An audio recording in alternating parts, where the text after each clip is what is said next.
Lecture du livre du prophète Isaïe. En ces jours-là, le Seigneur parla ainsi au roi Akaz. Demande pour toi un signe de la part du Seigneur ton Dieu, au fond du séjour des morts ou sur les sommets là-haut.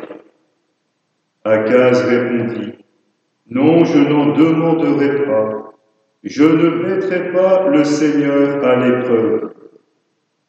Isaïe dit alors, écoutez, maison de David, il ne vous suffit donc pas de fatiguer les hommes, il faut encore que vous fatiguiez mon Dieu. C'est pourquoi le Seigneur lui-même vous donnera un signe. Voici que la Vierge est enceinte, elle enfantera un fils qu'elle appellera Emmanuel, car Dieu est avec nous. Parole du Seigneur. Nous rendons grâce à Dieu. Me voici, Seigneur, je viens faire ta volonté. Me voici, Seigneur, je viens faire ta volonté. Tu ne voulais ni offrande ni sacrifice, tu as ouvert mes oreilles. Tu ne demandais ni holocauste ni victime, alors j'ai dit, voici, je viens. Me voici, Seigneur, je viens faire ta volonté. Dans le livre est écrit pour moi ce que tu veux que je fasse. Mon Dieu, voilà ce que j'aime. Ta loi me tient aux entrailles. Me voici, Seigneur, je viens faire ta volonté. J'annonce la justice dans la grande assemblée. Vois, je ne retiens pas mes lèvres. Seigneur, tu le sais. Me voici, Seigneur, je viens faire ta volonté. Je n'ai pas enfoui ta justice au fond de mon cœur.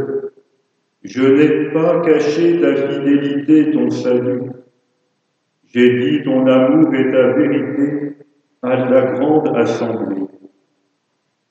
Me voici, Seigneur, je viens faire ta volonté. Lecture de la lettre aux Hébreux. Frères, il est impossible que du sang de taureau et de bouc enlève les péchés. Aussi, en entrant dans le monde, le Christ dit, tu n'as voulu ni sacrifice ni offrande, mais tu m'as formé un corps. Tu n'as pas agréé les holocaustes, ni les sacrifices pour le péché. Alors j'ai dit, me voici, je suis venu, mon Dieu, pour faire ta volonté, ainsi qu'il est écrit de moi dans le livre. Le Christ commence donc par dire, tu n'as pas voulu ni agréé les sacrifices et les offrandes, les holocaustes et les sacrifices pour le péché, ceux que la loi prescrit d'offrir. Puis il déclare, me voici, je suis venu pour faire ta volonté. Ainsi, il supprime le premier état de choses pour établir le second. Et c'est grâce à cette volonté que nous sommes sanctifiés par l'offrande que Jésus-Christ a faite de son corps une fois pour toutes. Parole du Seigneur. Nous rendons grâce à Dieu. Gloire et louange à toi, Seigneur Jésus. Gloire et louange à toi, Seigneur Jésus. Le Verbe s'est fait chair, il a habité parmi nous, et nous avons vu sa gloire. Gloire et louange à toi, Seigneur Jésus. Le Seigneur soit avec vous. Et avec votre esprit, Évangile de Jésus-Christ selon saint Luc. Gloire à toi, Seigneur. En ce temps-là, l'ange Gabriel fut envoyé par Dieu dans une ville de Galilée appelée Nazareth, à une jeune fille vierge, accordée en mariage à un homme de la maison de David appelé Joseph. Et le nom de la jeune fille était Marie. L'ange entra chez elle et dit « Je te salue, comblée de grâce, le Seigneur est avec toi. » À cette parole, elle fut toute bouleversée. Elle se demandait ce que pouvait signifier cette salutation. L'ange lui dit alors « Sois sans crainte, Marie, car tu as trouvé grâce auprès de Dieu. Voici que tu vas concevoir et enfanter un fils. Tu lui donneras le nom de Jésus. Il sera grand, il sera appelé fils du Très-Haut. Le Seigneur Dieu lui donnera le trône de David son père. Il régnera pour toujours sur la maison de Jacob, et son règne n'aura pas de fin. » Marie dit à l'ange, « Comment cela va-t-il se faire, puisque je ne connais pas d'homme ?» L'ange lui répondit, « L'Esprit Saint viendra sur toi, et la puissance du Très-Haut te prendra sous son ombre. C'est pourquoi celui qui va naître sera saint, il sera appelé fils de Dieu. Or voici que dans sa vieillesse, Élisabeth, ta parente, a conçu elle aussi un fils, et en est à son 6e mois, alors qu'on l'appelait la femme stérile, car rien n'est impossible à Dieu. » Marie dit alors, « Voici la servante du Seigneur, que tout m'advienne selon ta parole. » Alors l'ange la quitta. Acclamons la parole de Dieu. Louange à toi, Seigneur Jésus.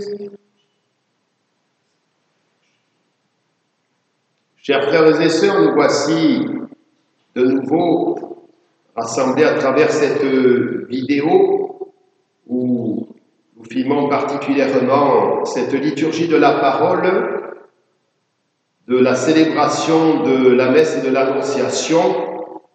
Nous avons du mal à filmer davantage à cause du peu de réseau ici, Internet, et les enregistrements mettent beaucoup de temps. C'est pour cela que nous réduisons ce petit film afin que vous ayez au moins cette partie de la liturgie de la parole. Et donc, après ces brèves explications de cet extrait, nous entrons dans ces textes bibliques avec ce dialogue entre l'ange Gabriel et la Vierge Marie. Nous pouvons voir tout d'abord le respect que Dieu a pour chacune de ses créatures. La Vierge est toute bouleversée par cette annonce incroyable pour elle. Elle sait qu'elle est l'élue, celle que Dieu a choisie pour être la mère de son Fils qui va s'incarner en elle. Cette salutation comblée de grâce n'est jamais employée dans la Bible, dans l'Ancien Testament. Et la Vierge Marie comprend bien cette signification de la salutation. C'est pour cela qu'elle est bouleversée, non pas d'une crainte où, je dirais, elle a peur, mais d'une crainte de Dieu où elle saisit petit à petit cette salutation, car elle la dépasse complètement. Et c'est pour cela que l'évangéliste dit qu'elle se demandait ce que pouvait signifier cette salutation qui lui est adressée à elle spécialement. Et donc l'ange la réconforte. La réconforte et lui explique le sens de cette salutation. « Sois sans crainte, Marie, car tu as trouvé grâce auprès de Dieu. » Et là, lui fait l'annonce qu'elle va concevoir et enfanter un fils. c'est-à-dire le Fils de Dieu. Et contrairement au Coran qui ne met pas de dialogue entre la Vierge Marie et l'ange, ici Saint Luc, qui a sûrement dû prendre cette phase de l'annonciation de l'ange Gabriel à Marie, il a dû sûrement être en contact avec la Vierge Marie pour pouvoir écrire son évangile sur l'enfance de Jésus. Et donc, Saint Luc fait parler la Vierge Marie sûrement comme elle lui a enseigné, comme elle lui a dit. Marie, cela veut dire, elle parle, elle est dans l'interrogation. Dieu lui permet qu'elle s'interroge, qu'elle soit troublée, et Dieu, je dirais, accueille les réactions de sa créature, de celle qu'il aime infiniment. Cette attitude de la Vierge Marie, nous pouvons la mettre en parallèle avec ce que nous traversons. Nous traversons cette période de confinement où la crainte, je dirais, non pas dans le bon sens, la crainte dans le sens de la peur, de la mort, de la maladie, de qu'est-ce qui va arriver encore après le confinement, ainsi de suite. Tout ceci nous pose beaucoup d'interrogations, de craintes et de peurs, mais je crois qu'aujourd'hui, dans cette fête de l'Annonciation, dans ce que nous allons vivre aujourd'hui avec le Saint-Père à prier à midi, le Notre Père avec toute la planète, ce soir avec nos évêques, avec les cloches qui vont sonner à 19h30, la lecture de l'Annonciation et le chapelet récité, eh bien tout ceci peut nous amener à entrevoir une lueur d'espérance et avoir confiance en Dieu quoi qu'il nous arrive. C'est là le chemin heureux de la paix que nous sommes appelés à accueillir. Le Seigneur, aujourd'hui, a une parole pour nous, une parole de réconfort, de confiance, d'avenir, d'espérance. Quelle est-elle? Eh bien, laissons notre cœur s'ouvrir à Dieu qui nous parle au plus profond de notre conscience et qui vient nous apporter sa paix. Laissons tomber tous ces bruits extérieurs que nous recevons des médias et autres. Bien sûr, il faut s'informer, savoir quelle attitude avoir dans la prudence et aussi dans les aspects de soins pour soi-même et les autres. C'est important tout ceci d'en tenir compte, donc d'écouter les informations qui sont données là-dessus, puis d'obéir aussi afin de protéger sa vie, la vie des autres. En même temps aussi, écoutons Dieu qui nous parle au plus profond de nous-mêmes, qui nous parle à travers cette liturgie, et accueillons les paroles qui peuvent nous toucher, comme par exemple « Sois sans crainte, tu as trouvé grâce auprès de Dieu ». Dieu, aujourd'hui, en cette fête de l'Annonciation, nous fait grâce à travers la Vierge Marie qui accueille le Verbe de Dieu en elle pour venir sauver notre humanité. Ou encore cette autre parole de l'ange qui dit « Car rien n'est impossible à Dieu ». Oui, croyons aujourd'hui qu'il n'est pas impossible à Dieu d'arrêter en un instant cette pandémie. Croyons-le fermement et continuons à le supplier avec persévérance. Ne baissons pas les bras dans ce temps qui nous est donné, qui va être, je dirais, plus ou moins long, en fonction aussi de notre réponse que nous donnons à Dieu. Le livre de l'Apocalypse dit que la prière des saints hâte la venue du Sauveur, du Seigneur, hâte son retour. Eh bien, notre prière intense peut aussi hâter l'action de Dieu pour faire arrêter cette pandémie, croyons-le. Et abandonnons-nous, comme la Vierge Marie, en disant « Je suis le serviteur, la servante du Seigneur, que tout m'advienne selon ta parole. C'est-à-dire, c'est un acte de confiance abandonné totalement dans les mains de Dieu où je m'en remets à sa volonté selon ce qu'il voudra et j'accepte tout ce qui m'adviendra selon sa volonté à lui, en croyant qu'il va agir pour mon bien, pour mon salut, pour le salut du monde, le salut des autres. Et bien que cette méditation de la Sainte Écriture nous aide à repartir avec beaucoup plus d'enthousiasme, de confiance et d'espérance dans ce jour, dans les jours que nous allons vivre, et à supplier intensément le Seigneur qu'il arrête de sa main cette pandémie, comme l'exprime le pape François. Et le Verbe de Dieu s'est fait chair, et il habitait parmi nous. Amen.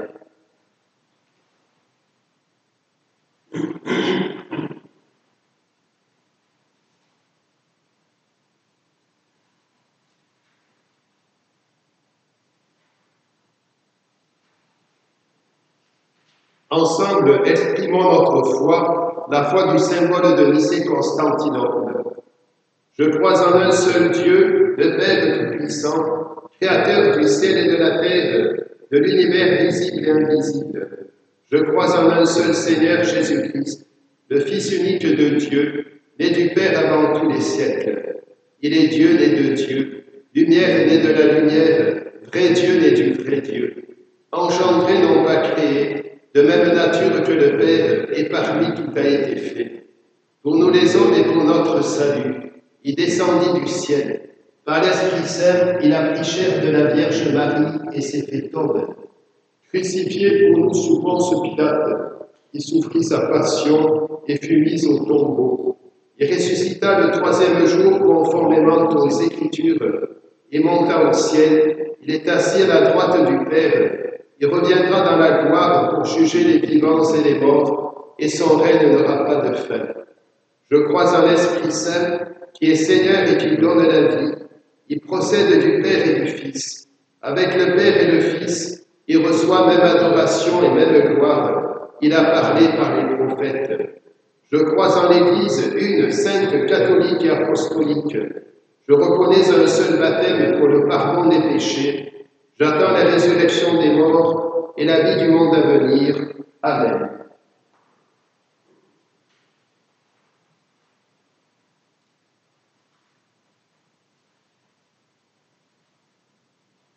En célébrant aujourd'hui l'annonciation du Seigneur, nous prions dans l'allégresse.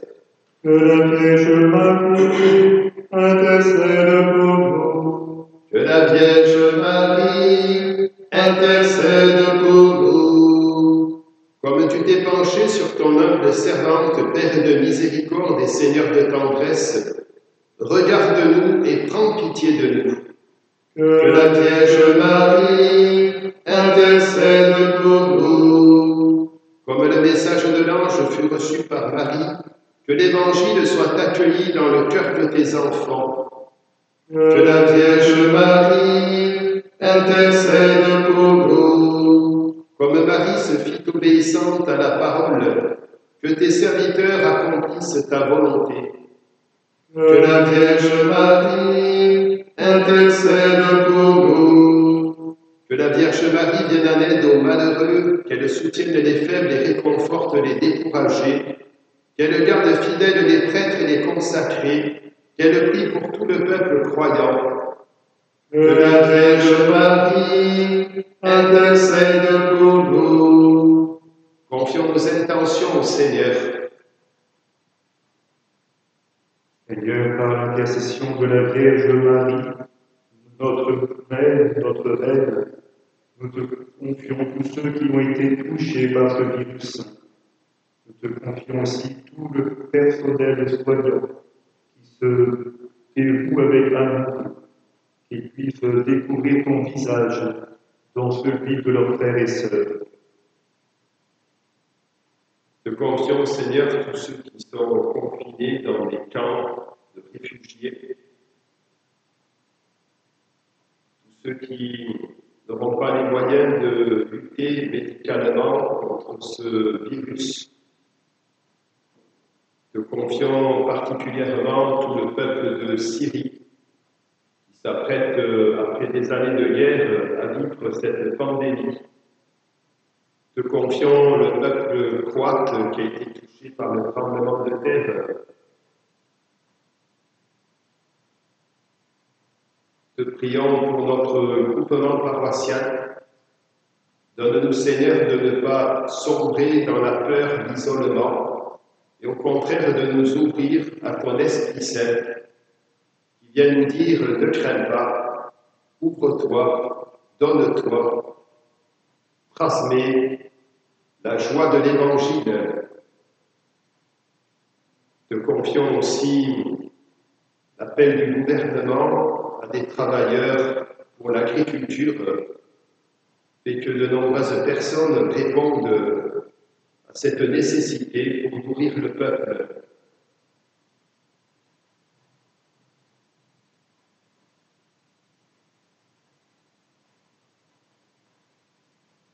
Te confions tous ceux qui vont partir en ce jour.